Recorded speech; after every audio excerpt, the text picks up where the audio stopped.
Welcome to our very much in demand webinar on AI in marketing, a topic that I am very interested in, but definitely at the bottom of the learning curve.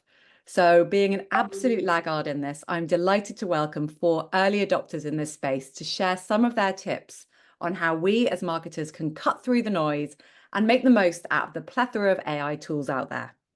So we've got lots to get through, so I'll keep my bit short and sweet. And without further ado, let's welcome Katie with a happy birthday as well. It was her birthday on Wednesday. Danny, Lewis, and Adam, who are each going to have 10 minutes to talk us through some key areas AI can support us in a range of topics, from personal and team performance, improving your growth, generating content, and taking your ideas to prototype. Very excited about this. And over to Katie, who is going to kick us off. Thanks, Nicola. So yeah, I'm Katie. I know a number of you from the Circle events. Katie McPhee. I work with technology organizations, mainly in B2B, climate, AI, and marketplaces, and currently working as a marketing and AI consultant. And Upwards is the name of my consultancy, which you'll see all over my slides. And as Nicola said, I guess I was what you might call an early adopter of generative AI. I started Earth AI, which is an event series, sort of a hackathon where people can build climate solutions using generative AI back in 2023. And so far 100 projects have been created and 3 have been funded. So I've definitely had like a really early curiosity and appreciation for what it can do. But across my more recent work, I'm definitely seeing like a bit of a gap opening up around AI literacy and adoption. There's a lot of variation, I think, across the way marketing teams are using it. And personally, I believe to thrive in the coming era, we all need to be advocates and informed. And I think marketers are going to be the power users in most organizations. So we stand a really good opportunity to actually be thought leaders too. So that's sort of what my presentation is going to be about, the ways that AI can help us up-level our personal and team performance. So I'm just going to go ahead and share my slides.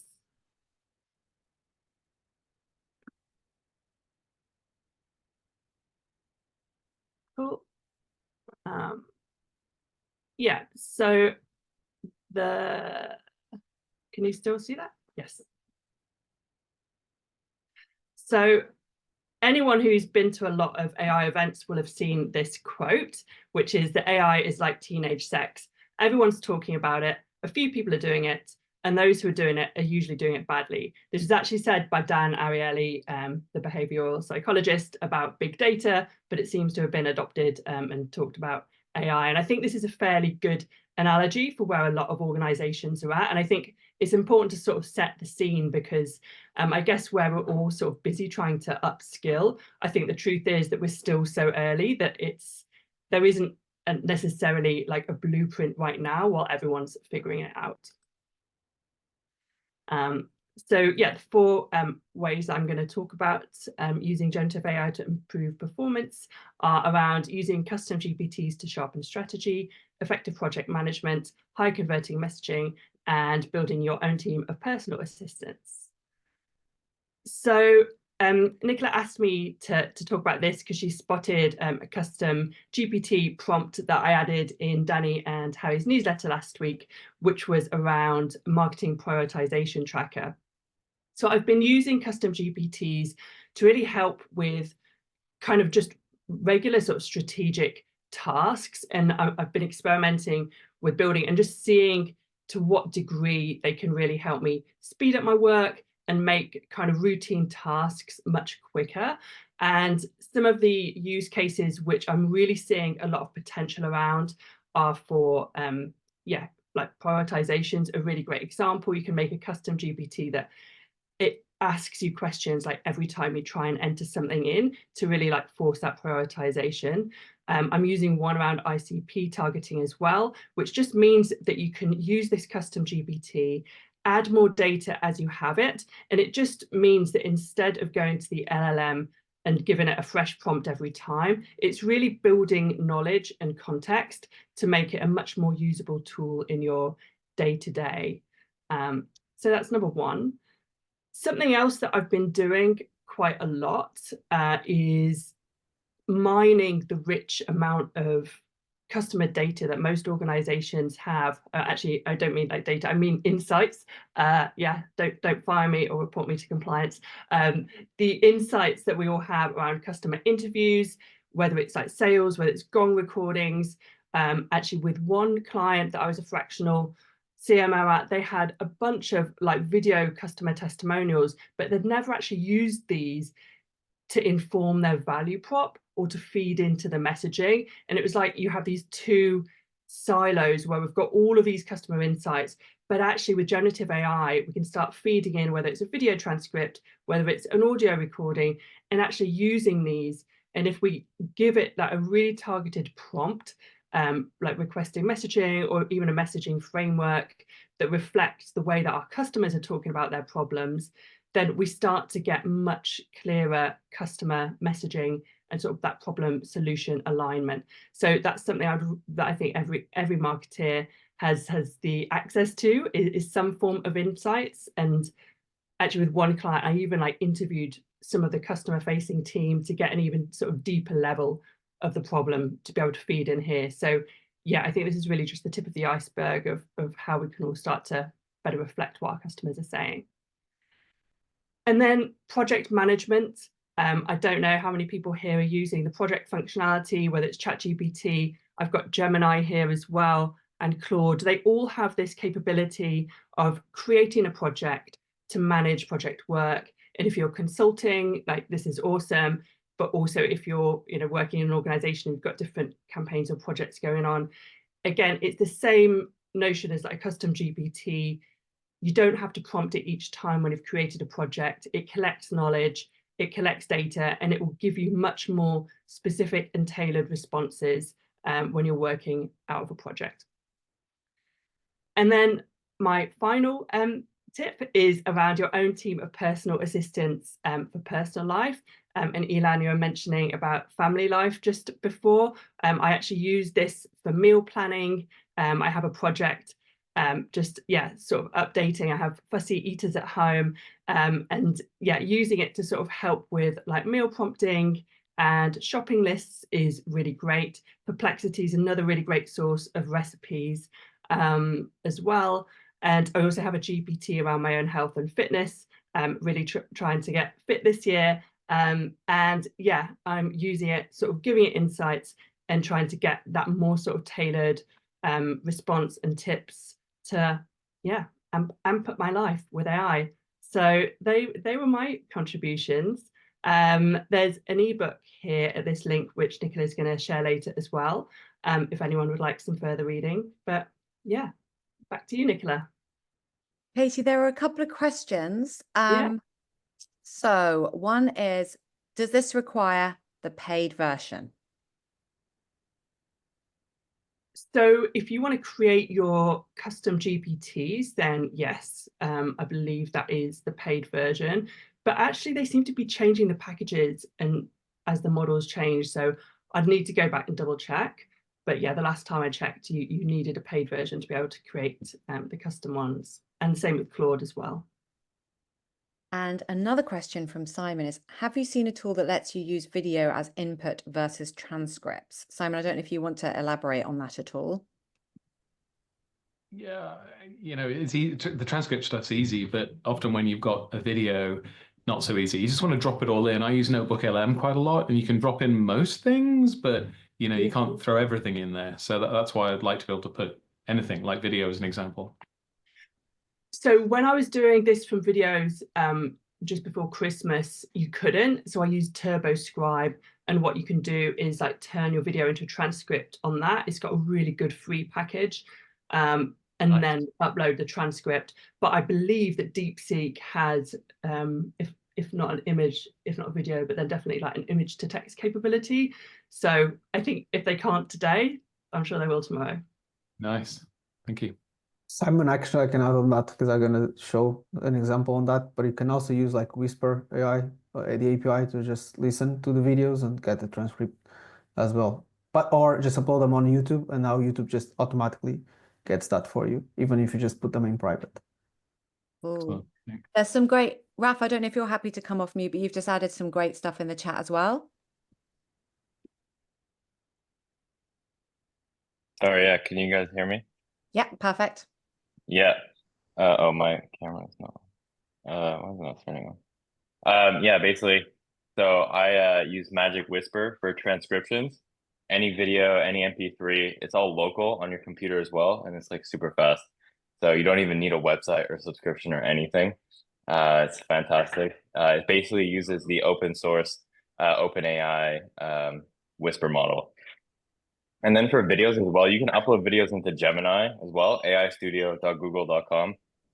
This is really good for kind of like creative strategy or anything, and this will analyze frame by frame and transcript and all of that. And you could get a lot out of it from the free version. So just I wanted to add that in there.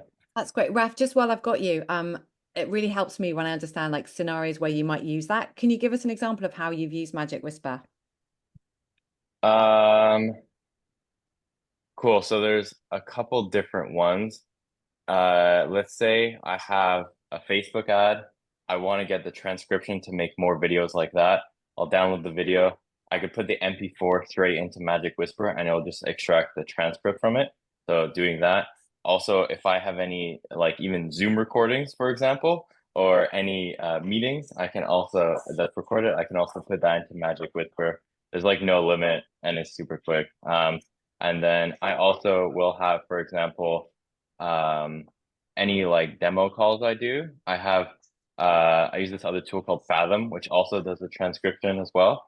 And then every time I do, every time I do a call, I have Zapier basically take the transcript for me. I have ChatGPT then write a follow-up email, and then it will create a draft in my Gmail with my slide deck that's custom to that company. And then I just review the draft in my Gmail and I can send it out super quickly. So I use a lot of AI in like a ton of my workflow to save me a ton of time. So This is amazing. Just one thing to add here. I think this may be the first of a bit of a series. So if anyone has particular areas that they'd like to learn more about or would be happy to share, Raf, I've already got you down for the next one, I'm afraid, self-nominated. I think there's going to be so much to cover that we can keep running these on a regular basis as well. Johan's recommending Podup.com, which gives you access to the majority of AI models as well. I am going to move us on now so we can cover everything, but there's lots of very, very helpful insight in the chat, and I will pull out all of this probably manually unless I can get Raf to help me because I don't know how to do these things, and pop them all in the follow-up email as well. So thank you so much, Katie, especially as I know you've got a big party tonight, so we really appreciate you giving this time. And now I'm going to move over to Danny, who is the owner of the amazing newsletter that he did last week on AI tools. So thank you so much for joining us today, Danny. Thank you for having me. Thanks for spending your lunchtime with us. Katie did a great job, by the way. So shout outs to Katie. Harry is also on the call. So Harry's usually fires over a lot of the insights and information and is written the most for Marketing Unfiltered. So he's great on that. I'm gonna just in the chat, I've just sent a link, and if you want to have anything like access to the slides, the PDFs, the tools, etc., it's all there. So that would be the best place for you to have a look at any of the information if you can't see the screen or it's not big enough, etc. So I'm just gonna require access.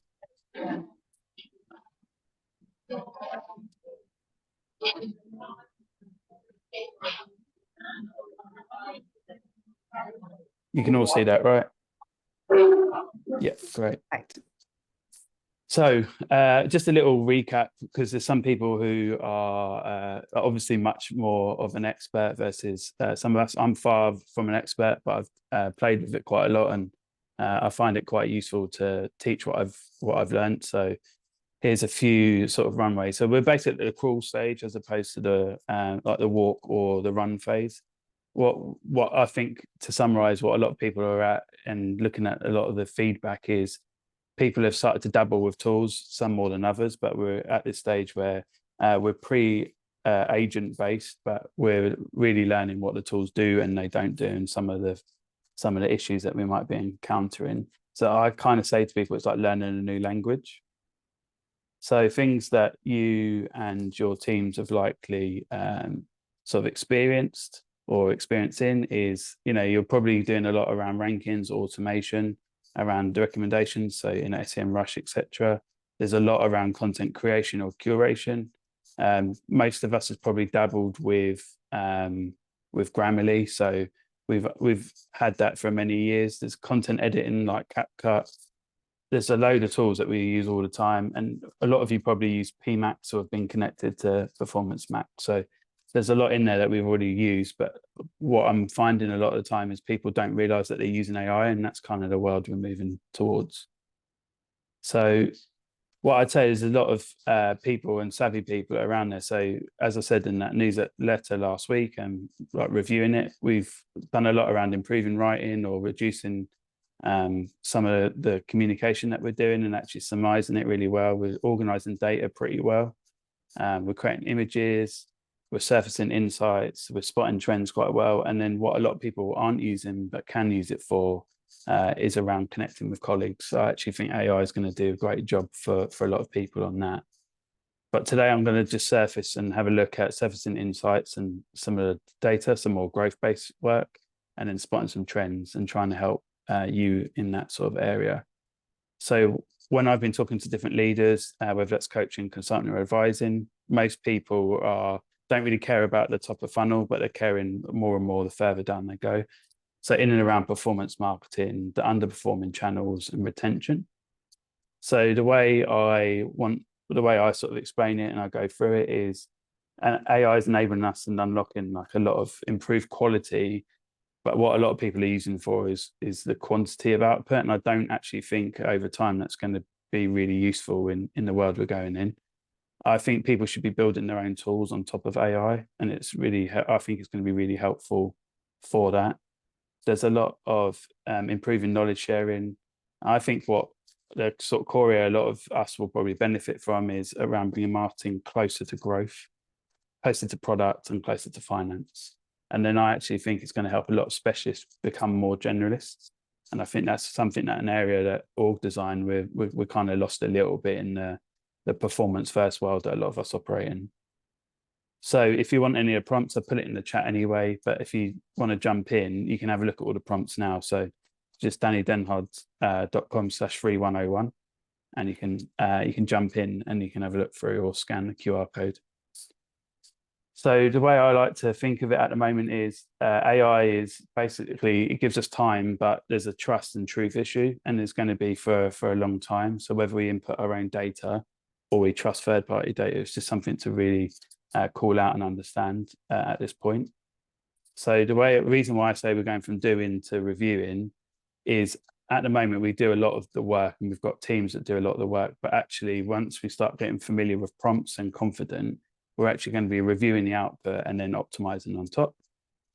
So one big thing that I think we've noticed is there are AI ads out there and there's a lot that have been created, but there has been backlash. So one of which is around the Coca-Cola and how they leveraged AI for their Christmas campaign, but it got a lot of backlash. Also around some of the Instagram work. So there's two core ones, and Puma have had a lot of backlash already from their AI influencer that they created. So I won't go through all of these, but I just wanted to give you examples. So there's a load of risks that we're going through, but also a load of benefits. We're going to go through a lot of the benefits today, but I would emphasize that there is a hell of a lot of risks, especially around using and uploading your own data and team members taking data offsite or out of the cloud and putting it back in. So there's a lot of things that we should just be like a bit mindful of. So I'll give you a real life example. So in my previous career, one of the problems I had was if I had a gut feel or I had a hunch, it would take me such a long process to understand from the use case that we were going through, to try and export the data, to try and get a data analyst to have a look at it, then to try and pivot table it, then get someone else to verify it. And that's all before we've even built any new products. We've tweaked any of the customer insights. We've shifted the customer support team to help support people when they're actually creating pages or donating or buying things. And I think that's something that is a prime use case that people are trying to operate at the moment. And then we can, run test analysis and then optimize. And that all used to take a long time. Whereas actually, I think where we're going to get to is we're going to be able to jump to product enhancements pretty quickly. And one of the real life examples I've been sort of going through with different companies is if you know the problem we're experiencing, you'll be able to jump through and upload a lot of your data and do a lot of the analysis on the fly. And then you'll be able to go in and do a lot of optimization testing. You'll be able to improve sharing on and off site, for instance. You'll be able to automate and process the journey, and then you'll be able to build the product features. And there won't be as much financial, control on that. So the use cases that I'm going to talk through are, better understand user behavior, reduce the friction in the actual product itself. And I know everyone says it's one of the pain points that comes up in numerous WhatsApp groups. It's better to understand, when you can ramp up and ramp down customer support, whether that's agents, AI agents, or whether that's actually real life people that are doing it. Optimizing web flows or app flows, and then jumping into better targeting and better communications. So I'll just give you what I say to people as a dummies guide. Prompts are like highly effective searches, just helping you get better results based on your problem that it can help you with. And then think of it like a recipe. You can follow it word for word, or you can tweak it. So there's a load of things that you can do and edit. So the example I'm going to dive into, but I'm definitely push you towards the Google Doc, because you'll be able to copy and paste it and go through it yourself. Is one of the examples is if you start with the problem. So this one is help us analyze our customer feedback to identify retention risks and opportunities. So if you have a look at the problem and then you can tweak the prompts, you can tell it what you're looking for, because one of the things I'm finding at the moment, people are just dumping a search in and it's given loads of information at the back end, but doesn't actually help you understand what it is or isn't. And then you have to tell it what to score for. So, what's good, bad, or ugly, what does it look for? And what do you analyze and identify? So you want to tell it what the outputs are. So some people actually just want it to tell them the small amount of things, but the more precise you are, the better it is for you. And just a little reminder is the time, trust, and truth thing. If you upload into the cloud, you don't know really what happens to that data. And although DeepSeek has been criticized for how they've done it, it's also happening with OpenAI, etc. So there are a load of prompts I would suggest, and I know I'm short on time, is to go in and just have a look. If you want the prompts again, you can just click on the link and they're there, or you can copy and paste it. One use case that I would just push you towards, especially if you're in and around content, is the New York Times and the Post are using it to speed up investigative journalism. And they've been doing a number of different pieces and been able to do it really quickly. So if you've got a data-rich business, or you have a lot of data like marketplace, for example, there's so much you can do with these prompts. You can pump them in, put all of the data in, and then it can tell you really, really quickly on what you can optimize and what you can change. And all the things that I've referenced, and Nicola kindly referenced earlier on, if you subscribe to the newsletter here, it will give you all of the breakdowns. So it'll give you the tools, how to think, some of the prompts. So Adam's kindly been involved as well, as was Katie. And then just a little sort of a goodbye thing for you, something to ponder is all of these big companies are actually in prime position to actually win AI. So this is the YouGov Global Best Brands that came out on Wednesday or Thursday. Google and WhatsApp are in prime position to win because they've got all of the data already and it's constantly updating. Whereas I think what a lot of people are seeing is they think smaller companies can compete. It's going to be really hard for them because everything is already canonicalized in their system.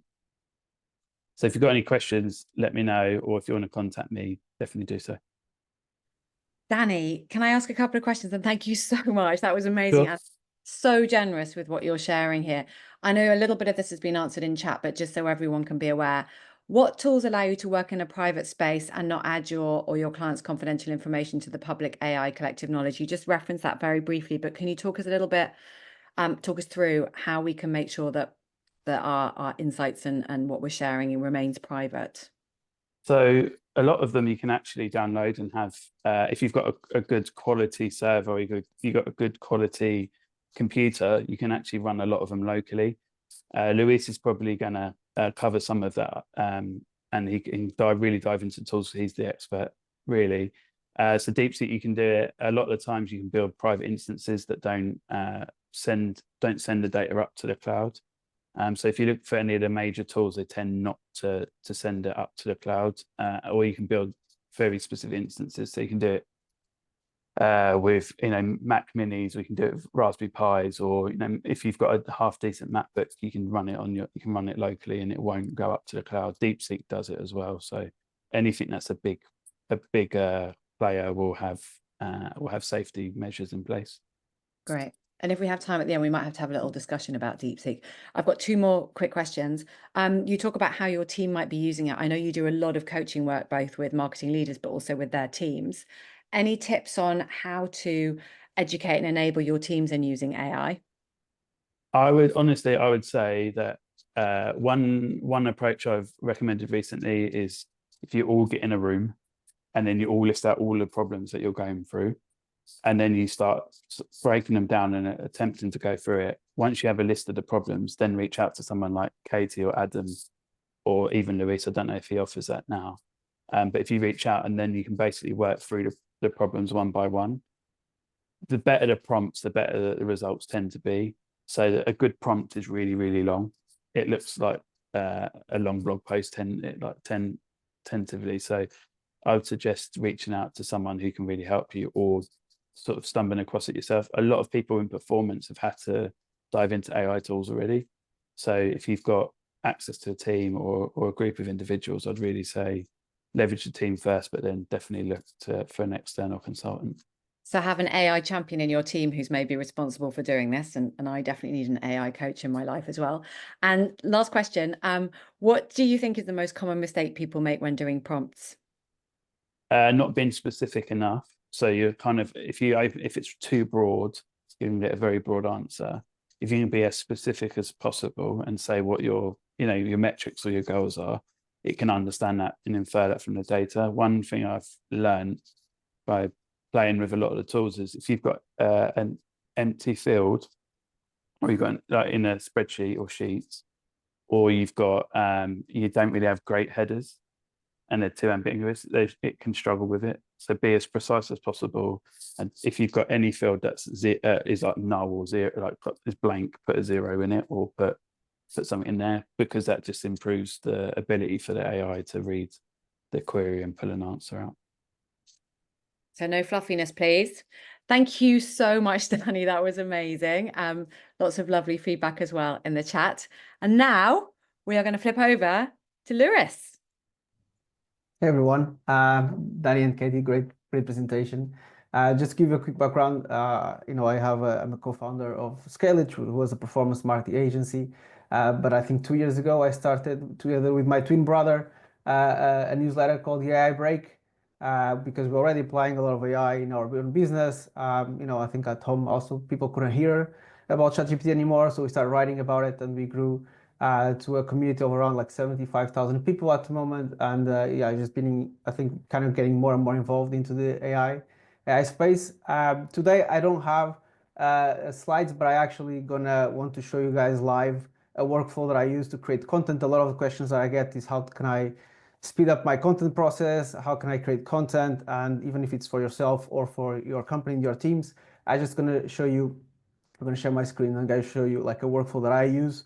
And also a few tools, and we're going to create live here a LinkedIn post all together with a creative, and all the tools that I'm going to share are actually free to use, or they have a free version, so you all going to be able to use them. So I don't know if you can see my screen. I hope you can. So basically, and everybody was already talking at the beginning of this webinar about passing videos to other types of content. So today I'm just going to show you how you can create other types of content using video as a base, and you can use it for yourself. And you can also use, like in this case where we're doing this long webinar, and then just basically create content out of this video.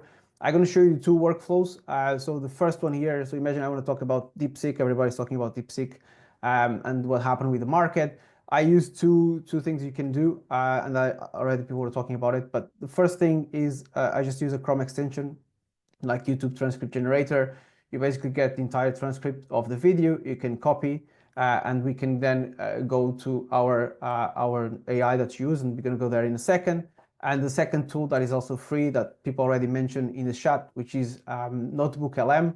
The cool thing about Notebook is it kind of grounds itself to the sources. So it's kind of forced to use the content on your sources. It's free. It got really famous because of the podcast version of it. But you can actually use it just to upload sources and then talk with the AI. And you can upload a lot of things from Google. It's a Google product. You can upload up to 50 sources, but you can upload YouTube videos and you'll get the transcript. So if you ask, you can see here, I just asked for the full transcript of the video and they gave me the full transcript as well. Of course, this is more organized than just using a Chrome extension to get basically word by word. And then what I usually do is I copy that and then you can go to your ChatGPT, your Claude. I personally prefer Claude for content creation, but in this particular case, I'm using ChatGPT just because, as you can see on the left, I have tons of custom GPTs. I think Katie was already mentioning that on her presentation, and already has a lot of like rules and the way I like to write. So basically, pretty simple. I just ask to help me create a LinkedIn post based on the transcript below. I'm not doing a really complex prompt just because the custom GPT already has a prompt behind. And then you basically gave me this post that I can edit, I can change it, I can continue talking with ChatGPT and just give the changes that I want. But imagine that I'm happy with this post, right? So then what I can do is creating a creative to go alongside this post. And I will give you a couple of ways to do it for free. So the first one, which I really like, and it's probably one of my favorites AI tools at the moment, is called Napkin AI, and it's free. I just literally copied the entire post in here, and you can see that you're going to highlight here a little generated AI. And basically what this does, it generates creatives or like infographics based on the content that you have here. And you see that it's generating now another one. And the cool thing is just not only gives you a lot of different variations that you can use, but it also gives you a lot of different styles.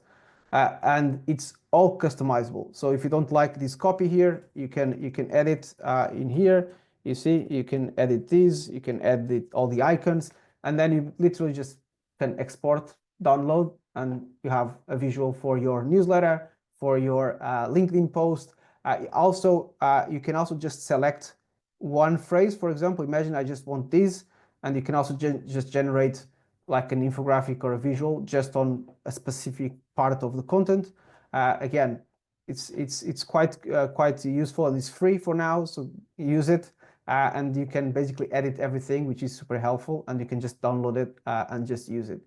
The other two tools that I use, and I'm going to show you here free tools, so you can also use Midjourney and Ideogram and all those tools to create images. But I actually like, those famous, I think now it's quite famous on LinkedIn, those like billboards, creatives that people post alongside their posts. So actually I use two tools. One is Stable Diffusion in Hugging Face, which is also free.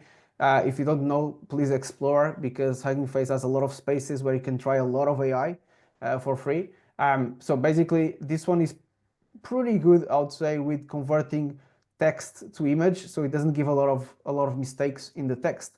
And you can literally just copy and paste your prompt. Here I'm just saying create me a billboard with something that the ChatGPT gave me on my LinkedIn post, and then if you run it, it will create an imagery, and you can download this.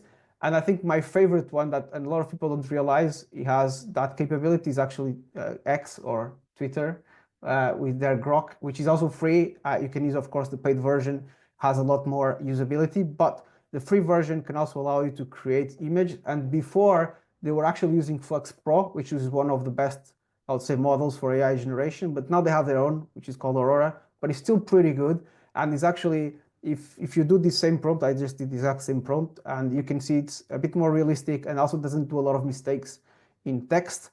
When you compare to ChatGPT, DALL-E, for example, or the other models, there is a lot of mistakes on the text. This one, it doesn't, and I think the main reason we all like Grok image generation, it has almost no restrictions. So if you want to create Donald Trump on a Spider-Man suit, you'll create the Donald Trump on a Spider-Man suit. So, and if you try to do that on other tools, it will give you a warning, right? It's like you can't really use that. But just wanted to share with you these two websites, because and they are free, and their like image model is actually quite good for a free version, and they handle text quite well. And basically, you can just download these, and you have in 5 minutes you have a LinkedIn post with an image based on a YouTube video. The only other thing before I finish that I wanted to show you all the power, I think, for me, and I think Danny was also mentioning that, which is building your own tools. I'm not a coder. I know how to read, but I don't know how to code at all. But using Claude, I just created my own plugin where I don't need to do any of these. I can just click run, and it will create me a LinkedIn post and a Twitter post based on the YouTube video. And I just literally, took me 1 hour to create this plugin and just, put it on the Chrome extension store, and basically do everything that I show you manually, do it in one go without doing all this copy and pasting across tools. But yeah, that's pretty much what I want to show you. You can do this for creating e-newsletters, creating articles, creating blog posts. This was just an example of a LinkedIn post based on a transcript of a video, and all of these tools are free. So give it a try. I am so glad we're recording this, because I'm going to need to go back and re-listen to all of this, because there's so much in here, Lewis. There are a couple of questions, if that's okay. Yep. One from Emma. Do either of these tools allow you to upload brand guidelines to create on-brand images with logos, more for ad generation? For the creatives, no. So it's just like they are free tools. You can, I think, let me check. I think you can upload, I think on Grok, you could upload an image and try to make sure that it follows the same guidelines of that image, but they are not like, you cannot train them. They are not like Flux Pro or other tools where you can basically upload your brand guidelines, train them on that, and then you're going to follow that. This is just input and output, basically. So technically these two, no, but they're free. Thank you. And from Miller, which AI tool is the best to create designed PowerPoint slides rather than manual upload or copy paste? I think people already shared on the chat. I think the one that can give you really the entire, I would say, proper slides is Gamma.app. I think it's what a lot of people use at the moment. I can even share here. One thing you can do, which I also do, is you can then technically create automations where you dynamically create Google Slides using Make or Zapier. I do that a lot, where I just create, like in a spreadsheet or whatever, like dynamic content, and automatically gonna substitute that content into Google Slides. But to just out of an input create Google Slides, I think this one is the best right now. You can try to create like some codes on app scripts on Claude, but I'd say this one is the easiest one. Is Gamma.app. And could you share the plugin link? I can share that. Yeah. You bung that I in don't chat. have it here. I can share. I think, because one thing I need to check is all this plugin I uploaded like locally, but I'm submitting this to the store. So if it's approved, I can share the link. If it's not, I cannot share it, because it's just locally in my browser and not a Chrome extension publicly on the store. But if it is approved, I can share the link. Great. Thank you. And a quick question for you, Lewis, and if Danny or Katie want to dive in on this as well. What's your view on DeepSeek? Should we be avoiding it because of the Chinese connection? Oh, my thoughts. Look, I think that, like, if you look at OpenAI, Claude, all of them have lawsuits, right? All of them like are training on your own data. So is it really just because I guess the biggest or the extra factor is because China is more like, it's like more a closed country, right? So it's hard to see what they do. But do you really also, we don't know what US is doing with our data, right? Or anything else. I think, as Danny mentioned here, like, be careful on the data you input. Like, everybody's using it. So I'm using DeepSeek a lot. It's a lot cheaper for the API to do a lot of things. I would just be careful on the data. If you really want to run sensible data, do it locally. Like, even if you look, I think that was a question for Danny, which is if there was any of these paid tools that were safer. If you look at terms of conditions of, for example, OpenAI, they technically say that if you use the API or a team or an enterprise plan, they don't train on your data, right? Now, how much you trust them, it's up, it's like technically they shouldn't be using your data if you are on those plans. especially if you use API.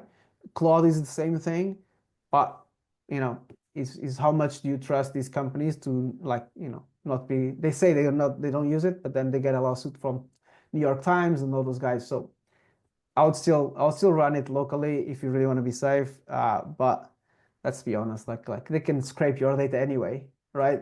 A lot of the times, but that's my thoughts. I would use it anyway. That's my take. Danny, Katie, anything you want to add? Yeah, I'd say anything that you don't want, that you're nervous around uploading, probably don't. If you use a commercial tool, you tend to be a little bit more covered. I would say, like DeepSeek specifically, they trained off LLM and other LLMs, so it's as close to anything else. They obviously have, like Louis said, I would do it locally. One problem that you might encounter, especially if you're using apps, is the information that it sends or doesn't send or collect. So just be wary of all of them, as in, if you're going to use the free plan, they're going to use it as training data, anything that you upload. My rule of thumb, and my brother's in IT, like security's got his own company, and when we were talking around this a couple of weeks ago, anything that you don't want used, just consider, if you're on the free plan, it's going to be used anyway. So DeepSeek isn't unique. There's going to be 101 different LLMs and tools, interfaces that are going to be available. If you're worried about the data, don't upload it. Samsung can't use certain tools, so that should be a guide for a lot of us, I think. Harry, I love your comment. I now have way too many tabs open with lots of new accounts. I think we have quite a few people in the group having a similar scenario. Well, we are doing very well on time, so I'm going to pass over to Adam, and then hopefully we'll have 5 minutes at the end for last questions as well. So thank you so much, Lewis. Amazing stuff in there. I think we'll all be watching this multiple times, and over to Adam. Amazing. Thanks, Nicola. And big thanks again to Katie, Danny, and Louise so far for all the insights. So I'm CMO of Medicspot, a weight loss startup. And on the side, I have hosted AI hackathons for clients in London, Zurich, and Brussels, to name a few. I've also started and sold an AI newsletter. So you can probably call me a bit of an AI nerd. So from a lot of the conversations I've had with clients, people know how to use ChatGPT and tools like that on a basic level, but often kind of fall short when it comes to using these AI tools as a thought partner. So I'm going to share how you can kind of use AI to go from inspiration to prototyping in about 10 minutes. So if you see a campaign you like from another company, or an app you like, or a feature you like, you can kind of turn that into a basic prototype for your own business to kind of better communicate and share it internally, to discuss it. And I think it's a lot easier to sometimes discuss an idea when it's something that's visible and you can play with, versus just talking to it or have it in prose. So my plan now is to share my screen. Nicola will request access, and I'll share how I spent my Friday night last Friday, where I went from kind of reading a tweet on X to having a prototype idea to share with the team on Monday morning in about 10 minutes. So I'll go ahead and do that now.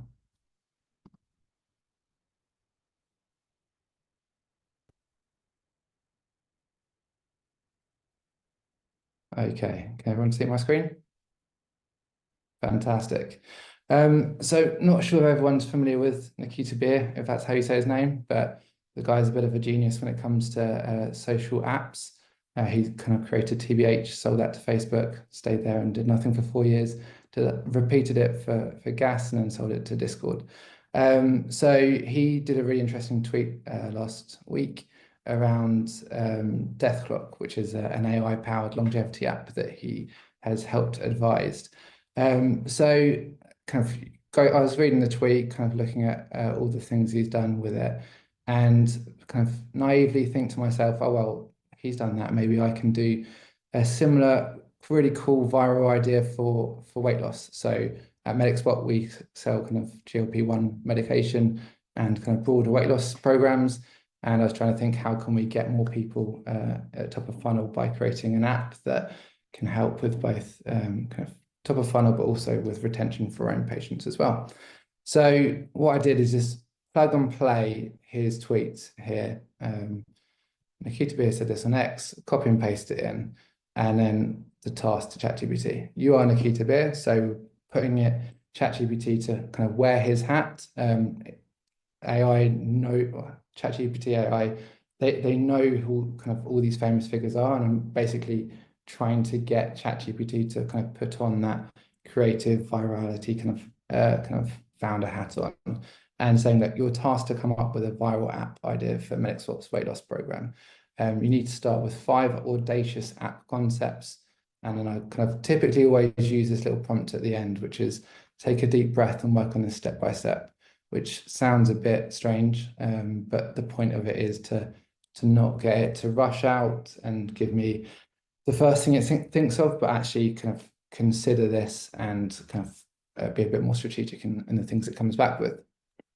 So typically I always ask for like 5 to 10 ideas, because often if you only get one, it's not always going to be what you like. The point of this isn't to get a response first time around that is the final answer, is to get ideas that then you can riff off going forward. So there are a couple of interesting ideas here, of which the weight loss kind of field is a little bit, you've got to follow the MHRA guidelines around promoting a POM, which makes it quite difficult. So I had a bit of a back and forth with ChatGPT, asked for 5 more ideas, because I wasn't necessarily happy with them. And then kind of the key thing here is around giving feedback. So with weight loss, it's obviously a very sensitive thing. For a viral app, like, I don't really think many people are going to be wanting to share photos of before and after. Like, you do get people do that, but not the typical person who's overweight.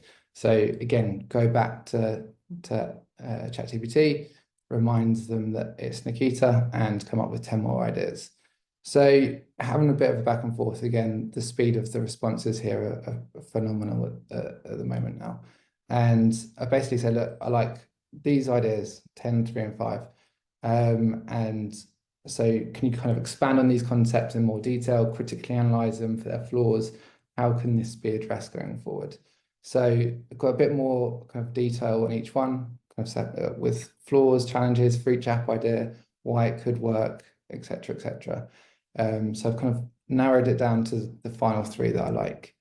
And now kind of gone back to ChatGPT and said, what would you do and why? And funnily enough, it kind of agreed with the one that I preferred, which was this kind of habits lotto idea. So this idea is around, can we get patients to on a daily basis kind of follow like logging whether their water intake or the calories they're doing or their steps they're doing, etc. And if they kind of continue to do that over time, they'll get tickets for this kind of lotto prize draw idea. So it's given me kind of a really good overview of it. I've kind of had to, again, like I said, around the legals, just put it to where the UK solicitor hat. Is there going to be any legal challenges around that? And again, I know this is obviously a lot of scrolling, but this conversation didn't take more than about 10 minutes to do. So kind of got to a good state. I know what I want to do.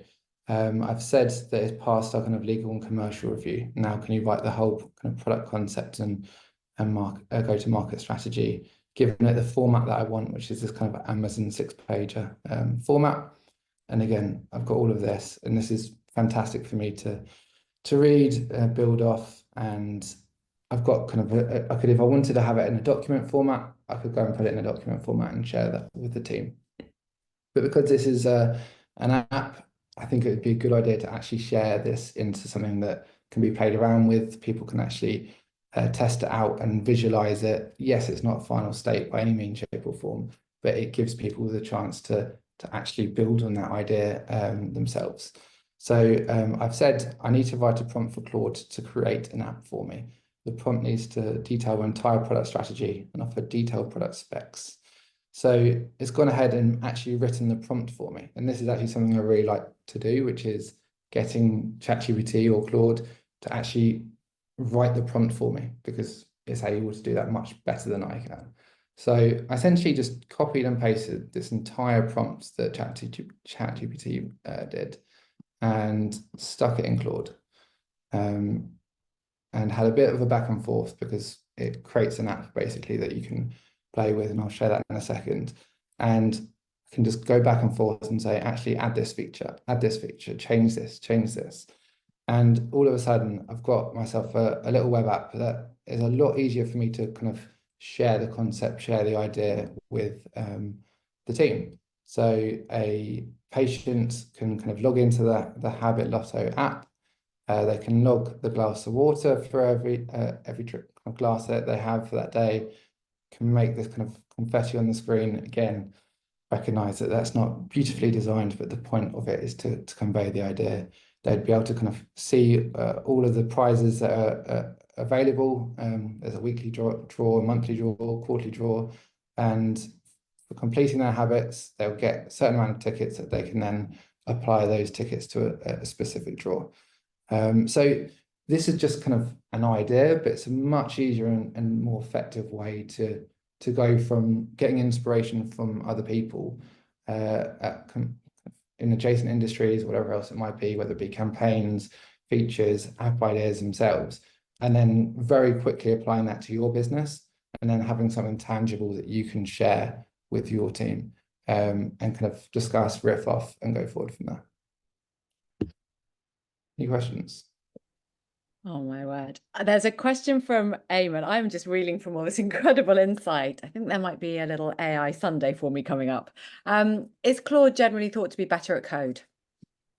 Yes. As I understand it, I can't code myself, but from people I speak to, like, Claude is meant to be better at coding, and it does have that kind of artifacts feature, which is what essentially you saw there. It can take anything, put it into code, and then it's actually the same way on ChatGPT, you've got your chat, you can kind of build off it, say, actually change this, change that, and then you can publish that artifact into like a shareable web app that then I could send the link to any of you guys, and you can play around with it as well. Not just share my screen, but you can actually interact with the app as well. And a question from Harry, can you create a mobile app in Claude, which is something that's ready to publish? I don't know, to be completely honest. I do know that you can create web apps, but yeah, I don't know whether you'll be able to create an iOS app or not. There are I other don't think you tools can out there. host. Yeah, you can create the codes, but you cannot like host all together. For that, you can use like I think like Lovable or Alt Dev or Cursor. Everybody's talking about Cursor because it builds the backend and the front end, but it's based on Claude. So, Yeah, a tool I've used is Replit. I think Alex posted it in the chat as well. It's good for people who can't code like myself to be able to kind of build and publish apps. Simon's asking, he'd love to see the prompts you did with Claude. And this is something I think you've shared. So I'm going to put this in. So I created a doc of just all the prompts I put into it. So you can essentially copy and paste your business just to go through that process. You might not be looking for a viral app for your business, but you might want to give it a go and see, because just by going through that process yourself, you can then actually start to see, okay, I just saw this, or I like this idea, and you can go from kind of idea to prototype for whatever else it might be for your own business. Right, I've just shared it for everyone as well. I think, Adam, you've rendered a few people speechless and quite a lot of wows in there as well. We've only got 4 minutes left, so I thought to wrap up, what I would love is if each of our wonderful presenters could just share like one takeaway or recommendation on something that we can go and practice with to up our AI insights. Adam, I'm going to start with you. One top tip or suggestion for a bit of homework? Two things. One, I've saw a few people talking about free versus paid. I really just think every single one of you should have a paid plan of some form of ChatGPT or Claude, just because it will force, because you're paying for it out of pocket, it'll be force you to use it more. The more you use it, the better you'll get. Honestly, that's the main thing. Like, I think every one of us should be using this like daily, like 10 times a day at least. The impact it will have on your life is huge. Okay. So you should all be using it at least 10 times a day. That's the And challenge. And paying for it if you're not already. Danny, one from you. Actually, Adam nailed it. I would say, I would agree. I'd say Claude is something that really helped me. Podup.com, which was recommended, is actually by the guys from the team from Quora, so it's built on it. So yeah, I'd say start with Claude because it's more user friendly, as opposed to, I find ChatGPT built for engineers, not for the everyday user. Brilliant, thank you. Lewis? I think same what the guy said, right? Which is use them, at least use one, choose one, and just use that. But I would always keep, I have like all the tabs, right? Just keep an account on the free versions as well, because I think what happens a lot is one thing you think you couldn't do, next week you can, and they just change it. So just keep testing them all. Like grab the same prompt, copy and paste in all of them, test them all, and starting understanding for yourself which ones you like the most and which features you use the most, and then you use a paid plan of that. That's usually what I do as well. Test them all. The ones you start using the most, try to upgrade and start using them. But yeah, choose one and upgrade, as Adam said, because all those new stuff are coming to the paid versions first. But just use them every day. That's the thing that I would suggest. Just got to get used stuck to it. in. Just get used to it. Katie, Yeah. anything you want to add? I think that's the general sense, but I think just a dedication to continuously learning. And again, I think sort of thinking about how can you position marketing within your organization or whatever company you're working with as the thought leader, and try and bring new knowledge in, help bring other people along. Like marketing and CX are the first teams where AI is typically being rolled out. I think we have an opportunity here to be the first learners and therefore sort of support others on the journey as well. So yeah, get dedicated. That actually answers Eamon's question to a degree as well, about show what you can do with AI and the impact it can have on the business. So marketing is leading the charge there. We've got 1 minute left. So rather than go through any more questions, what I'm going to say is, I think we're going to turn this into a series. Don't worry, I'm not about to run one next week, because I think we all need about a month to just digest everything here and start experimenting. And it'll be really fun in the next one, just to hear what people have been practicing with, what they've learned, any takeaways. But we're going to turn this into a more regular session. Please do message me if there are any particular topics you want me to get speakers to cover, or you would like to share how you're using it as well. I think the most valuable piece is you all sharing your own experiences versus it being more of a lecture. So thank you so much, everyone. You've been phenomenal. So Danny, Lewis, Adam, and Katie, massive thank you. And we will be back in a few weeks with the next one. And in the meantime, get your paid subscription to Claude and start experimenting, because I'm going to want to hear from all of you what you've been learning over the last few weeks. I will follow up with an email with the recording. I need to watch it at least twice more, and some of the links here. And I'll also run through chat and pull out anything useful there as well. And the slides, I believe the guys are happy to share as well. So have a wonderful weekend. And thank you so much for joining us on your Friday.